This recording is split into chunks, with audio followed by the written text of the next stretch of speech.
well, I don't want to say we can't disqualify both because I have seen that happen. There are cases where the first Aurora reel, like you said, does apply because that one was clear. The GTR moved first, so that would have been easy to figure out. However, for example, let's say, and I've seen this happen, let's say you have a class where you have to weigh, all right, and somebody breaks before they take the tree or they get timed out. Okay, so that car is now eliminated. If the car that wins doesn't make weight, it is a double disqualification according to NHRA rules. Yes. Oh, I thought because I have seen it. I have seen it. Now, granted, they may have changed it since. But 4 years ago, I actually had to go to an NHRA rule book and go, okay, hang on a minute. I want to make sure that is actually correct.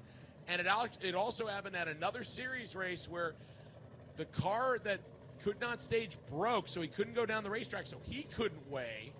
The other weighed and came up weight. And so we went, all right, we got to look at the rules, and it was a double disqualification. And you know what the worst part was? It was for a spot in the final. So instead of having two cars, one car went down. And the bad part is as much as you and I would want two cars up the starting line, the bad part about that is bend that rule that is in writing. What do you have to stand on? You got nothing. Yep. All right, ladies and gentlemen, let's reset.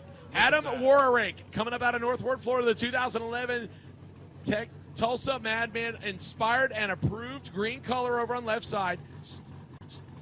Stick shift, lanes 5 and 6. Stick shift, lanes 5 and 6. And we got Will Dugas. They let the smoke out of the trunk. That's approved okay. by the Madman. Yep, you are allowed out the back, but not out the front. Stick shift, lanes 5 and 6. Both classes, stick shift. Stick shift, lanes 5 and 6 for your final run of the day. All right, ladies and gentlemen, pay attention. Right-hand side. Number 2 qualifier, 696, 206. The Madman is going to take us through this bear. I'll say, trying to get staged up. Right now, we don't see anything. Go ahead, man. Will Dugas takes the light, 121 to the 60-foot, 455 to the 8. It goes 685 with a 2 at 215 miles an hour. Who hasn't? You think Garrett can knock Rick Prospero off? I think Mr. Will Dugas can do it. Well, Dugas just knocked a 10th off, just like Rick Prospero knocked a 10th off. Ladies and gentlemen, put your hands together. That is the official top speed of the meet, 215 miles an hour.